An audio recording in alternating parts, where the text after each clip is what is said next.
Ito yung mga pinakawalan natin ng mga unang batch na alaga natin.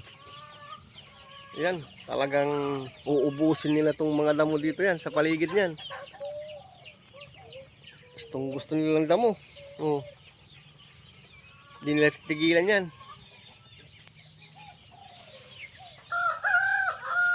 Sigurado ubos ang mga damo dito.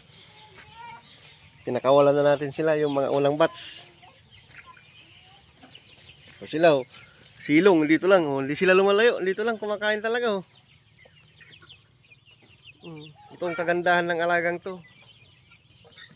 Hindi marte sa pagkain. Damo lang oh, merinda na. Oh. Araw-araw na kumain sila ng ganyan. Ubos yung mga damo dito. Kaya malinis na to. Dati maraming damo dito, ngayon oh, malinis na. Oh, nandun yung iba oh. Nagtitimpla lang vitamin si Madam Saling. Ito yung tagalaga natin na masipag. Ayun.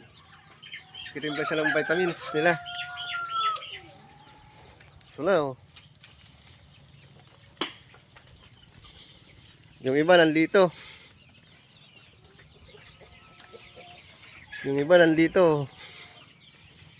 Nasa kulungan pa yung lumabas. Giniginaw pa siguro. Ala, nakakatuwa yung mga alaga natin oh. Dito lang sila sa paligid. Ito yung breeder natin na standby lang siya. Rooster, ang gandang rooster oh. Ito yung mga mga alaga pa natin sa loob. Ayaw nila lumabas pa. Malamang busog pa mga to kaya ayaw lumabas. Yan. Madali lang alagaan mga to. Pag nilagay mo sa ganitong pre-rinse. Ganda oh.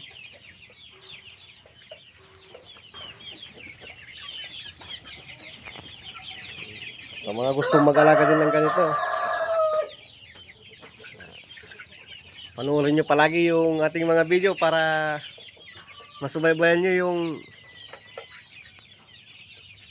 pagpapalaki natin at kung paano tayo nag-umpisa ng ating munting manukan.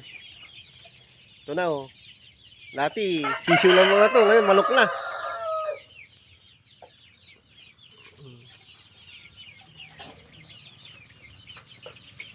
Yan, sa mga gustong mag-alaga din dyan,